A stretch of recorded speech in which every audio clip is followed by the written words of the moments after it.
Vamos a ingresar a nuestro bloque de entrevistas. Vamos a conversar en esta ocasión con el magíster Washington Cárdenas, especialista en gestión de riesgos y docente del Departamento de Ingeniería Industrial de la Universidad Católica San Pablo. Está aquí para hablar acerca de la prevención del o ante el coronavirus en el trabajo. Buenas noches, bienvenido al programa, magíster. Bueno, el trabajo puede ser uno de los lugares, digamos, donde principalmente la gente se puede contagiar del coronavirus. Bienvenido al programa. Muchas gracias, buenas noches a todos los amigos de ATV.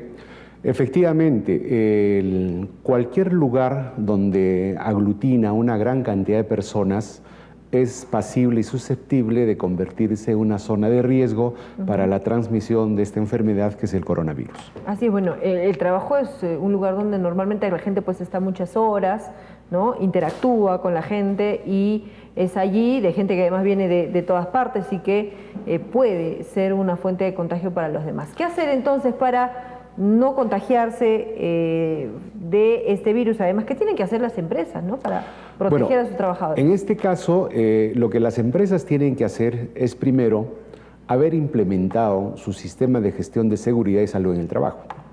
Y ahí ya tenemos un pequeño problema, porque no todas las empresas, salvo la gran industria, salvo algunas universidades, salvo la minería, tienen implementado un sistema de gestión de seguridad y salud en el trabajo. Entonces, partimos por ahí ya con un problema. En el caso de que las empresas ya cuentan con su sistema de gestión de seguridad y salud en el trabajo, entonces tienen que tomar en cuenta que hay una normativa que viene a ser la resolución ministerial 055 de este año 2020, recién el 6 de marzo, la ministra de Trabajo ha suscrito esta resolución donde establece los lineamientos principalmente ¿para qué? Para evitar la propagación de este virus. Porque como peligro ya se convierte en un peligro, en una amenaza de carácter ocupacional por la forma como se comporta el virus. Es decir, el virus no solamente es un tema de nivel colectivo fuera de la empresa, sino también se involucra a la empresa. Y muchos de nosotros podemos llevar como trabajadores el virus pues al centro de trabajo y esto puede convertirse en una situación... O del centro de trabajo a casa, O del centro de trabajo a la casa, ¿no? Entonces, que puede pasar ambas cosas y las empresas están en la obligación de proveer a sus trabajadores de los implementos. Primero, equipos de protección personal. Correcto. Partiendo por ahí, equipos de protección personal. Y lo otro es ¿Cómo cuáles? A ver, lo mínimo. Por ejemplo, el tema de los guantes, ¿no? O sea, personal que hace limpieza, por ejemplo, y servicios de limpieza, ellos deben tener todos los equipos necesarios como guantes, la mascarilla, la protección al cabello. Que eso en el día a día, en una situación normal, igual tienen que tenerlo. Así es. Pero para trabajadores que de repente no se dedican a eso, otros trabajadores, ¿qué tendría que proveérsele de manera, normalmente esencial? En cada puesto de trabajo tiene un equipo de protección personal. Dependiendo del riesgo y del peligro, los trabajadores cuentan con un equipo de protección personal. Las empresas que tienen implementado el sistema ya lo conocen y disponen qué tipo de guante tiene que usar ese trabajador para determinada tarea. Hay infinidad de tipos de guantes. Qué tipo de zapatos, qué tipo de protección en el cuerpo, en la cabeza, en los ojos, en los oídos. Claro, o sea, por cada puesto, ¿no es cierto? Y insisto yo que en el caso de los trabajadores que normalmente reciben implementos, digamos que van a seguir haciéndolo. Pero la gente que normalmente no trabaja con implementos, me refiero a gente que está en oficinas, gente que está en atención al público, cajeros que últimamente han estado trabajando arduamente por el tema de la histeria que ha habido en la ciudad. En fin, la gente que normalmente no utiliza implementos de seguridad, pero que en estas circunstancias sí tendrían que estar protegidos con algo, ¿no?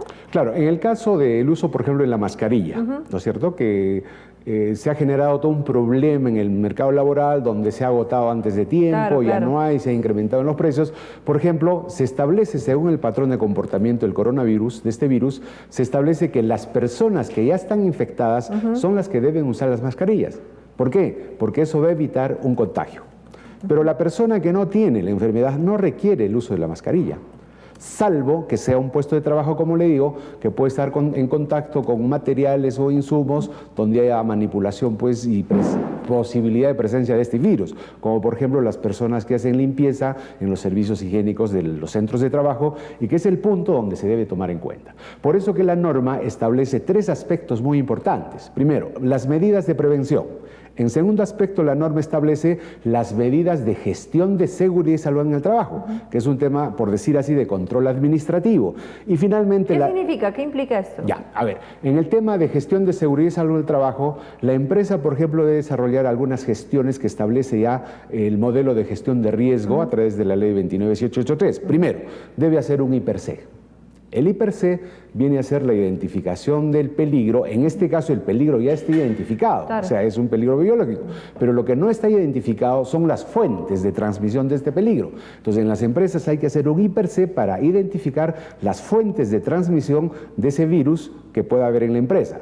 Hay que evaluar el riesgo y tomar las medidas de control. Eso es lo primero que tiene que hacer. Y para hacer eso hay que hacer un diagnóstico, hay que hacer un análisis in situ, hay que hacer una inspección para determinar. Por ejemplo, el trabajador que está en una oficina donde por alguna razón no tiene puerta, tiene menos riesgo frente a un trabajador que sí tiene una puerta con una manija o una perilla metálica. Porque cada vez que entre alguien, un usuario de la calle, va a coger la manija. El otro usuario va a coger la manija. Entonces ahí el riesgo de contagio se incrementa. En tanto que el trabajador que no tiene la puerta va a recibir a muchos usuarios de la calle, pero nadie toca ningún instrumento, ningún material metálico y por lo tanto el riesgo disminuye. Entonces, como verá, la norma es clara. Tiene que hacer un I+C para que se identifiquen las fuentes de riesgo en las empresas. No todos estamos expuestos de la misma manera. De la misma forma. Y a partir de ahí se tiene que hacer también un diagnóstico situacional de todo el personal. Muchos han salido de vacaciones en temporada de enero, febrero, no sabemos a dónde han ido, entonces se debe levantar una data de tal forma de conocer quiénes podrían ser sospechosos, quiénes podrían estar en esta situación. Ahora, determinar a las personas que, digamos, están en riesgo, que son sospechosas de tener este coronavirus, ¿qué tendría que pasar con ellas? La ministra ha dicho algo que no ha caído bien, que es el tema del adelanto de vacaciones. Porque cuando está enfermo una persona normalmente tiene una licencia por salud, claro, ¿no? Pero cuando se quiere cambiar la figura y decirle al trabajador, ¿sabes qué? Estás mal, no necesariamente el coronavirus, ¿no? Porque la precaución va en el sentido pues, de que todas las personas que están con algún síntoma, con algún malestar, algún resfrío, claro, tienen que aislarse, ¿no? Del resto de trabajadores. Entonces, dice la ministra que se puede adelantar las vacaciones de estos trabajadores. Bueno, es una propuesta que no está en relación a la misma norma que sacan, ¿no? Porque la norma que sale establece que las personas que puedan tener cierto nivel de sospecha pueden usar una licencia, ¿no es cierto?, que viene a ser una suspensión inesperada del trabajo y que además está reglamentada en el decreto legislativo 728, si mal no recuerdo, que tiene que ver con el artículo 11 y tiene que ver justamente si la persona se va por situación fortuita y en este caso la pandemia genera una situación fortuita. Claro. Entonces el trabajador tiene que ir a hacer una especie de cuarentena a la casa, que es mejor que esté en la casa a que esté en el trabajo. Y a partir de ahí, el empleador tiene la obligación de ¿qué? De pagar esas horas no trabajadas, por decir así, porque está contemplada en la Ley de Competitividad y Productividad que establece la norma. Entonces, bajo ese criterio que establece el Decreto Supremo 055, el trabajador tiene, ¿no es cierto?, el derecho de ¿qué? De que frente a una sospecha pueda ir a hacer uso de ese beneficio, por decir así. Ahora, las empresas podrían ser quizá más previsoras, anticiparse ante cualquiera de estos cuadros y quizá pues implementar la vacunación contra la influenza, ¿no? Que es, digamos, una manera también de evitar los resfríos que pudieran generar sospecha y preocupación por el tema del coronavirus. Claro, pero en el caso del coronavirus ya está establecido que en este momento no existe ningún tipo de cura, de vacuna, claro que no hay, ¿no? O sea, eso lo tenemos que tener clarísimo. No, por supuesto, y eso está claro a pesar de que hay información, de que ya pronto, de que está por ahí la cura, en fin, todavía no hay nada concreto, no hay nada concreto, oficial, así es. Pero cuando la gente se resfría o ante un resfrío, la forma de evitarlo sí puede ser a través de la vacunación contra la influenza. Claro, se pueden tomar ciertas medidas como esa vacunación que plantea, se puede tomar medidas como, por ejemplo, con fortalecer el sistema inmunológico a través del consumo de cítricos, es decir, justamente la norma establece acciones de promoción de la salud, es decir, hay que orientar al trabajador sobre estas acciones de promoción de la salud que podrían evitar, ¿correcto? Aparte tiene que haber conciencia también en el trabajador, ¿no? Y no creo yo, no sé, pero tampoco puedes aprovechar el pánico para tomarse unas vacaciones imprevistas, ¿no? Y ahí, tiene que haber conciencia para también respetar y adoptar las medidas que ponga la empresa. Claro, claro, Teresa. Mira, en este caso, por ejemplo, de la suspensión de las labores académicas en todos los niveles de la educación, desde la inicial hasta la superior universitaria, es justamente para establecer un esquema de cuarentena. Entonces, cuando se dice cuarentena, no nos estamos refiriendo pues a que tiene que irse 40 días a la casa. Lo que se está diciendo es simplemente que tiene que estar aislado de un método que podríamos utilizar muy bien, que viene a ser no estar en contacto con las personas. O sea, evitar el contacto con las personas. Pero vemos a través de lo que ha sucedido, por ejemplo, ayer en los supermercados, ¿no es cierto?, de que los mayores van con los niños. El niño no tiene por qué ir al supermercado. O sea, si el papá quiere comprar, el papá que vaya a comprar. Pero al niño deben dejarlo en el hogar porque justamente la norma se ha dado, ¿para qué? Para que el niño o todos los estudiantes del sistema educativo peruano estén ¿dónde? En sus hogares. Sí, claro. Para evitar no es para justamente salir, no son vacaciones, ¿no? La gente lo tiene que entender. Ya, eso es. Por otro lado, se debe desarrollar un plan de seguridad, ¿no es cierto? En el sentido de hacer un plan de contingencia o de emergencia frente a este problema del coronavirus. A ese plan hay que sumar acciones relacionadas con una estrategia comunicacional. Por favor, el tema del coronavirus se va a solucionar en la medida que nuestra población esté bien educada con ese tema. Y frente a eso se está generando otro problema que no lo estamos tomando en cuenta, que ya se le está llamando, a partir de la Organización Mundial de la Salud, como infodemia. Es decir, se está dando un conjunto de informaciones que no son objetivas, no son reales, y por lo tanto está generando comportamientos como los que estamos viendo. Sí, pues es verdad, ¿no? Pero bueno, los medios tampoco podemos esconder lo que está pasando. Hay 38 o 39 ya personas confirmadas con el virus. Y eso es lo que por lo menos los medios serios estamos informando, pero hay mucha gente que entiende otra cosa, ¿no? Y también eso no es responsabilidad del medio de comunicación. La gente tiene que ser razonable y no incurrir pues en actos como los que estamos Por ejemplo, frente a ese tema, las empresas tienen una responsabilidad.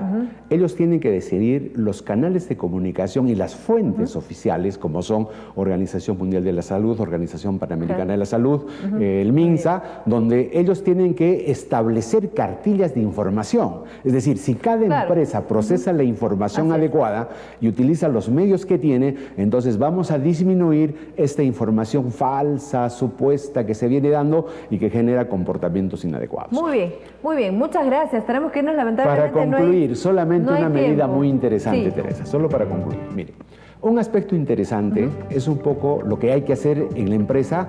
Cada trabajador que sale de su casa para ir a la empresa lo primerito que tiene que hacer, ¿qué es? Pedirle al trabajador que pase por los servicios higiénicos para que se lave las manos y use sus Claro, si no, claro que sí. no funciona. Muy bien, importante esto. Y de regreso a casa lo mismo, lavarse las manos, aun cuando todo el cuerpo está expuesto, ¿no? La cartera, el celular, en fin. Gracias por estar aquí, muchas gracias. A ti, Teresa, muchas gracias. Y tenemos que irnos a la pausa. Gracias a TV. Gracias. Nos vamos a la pausa, amigos, seguimos con el programa.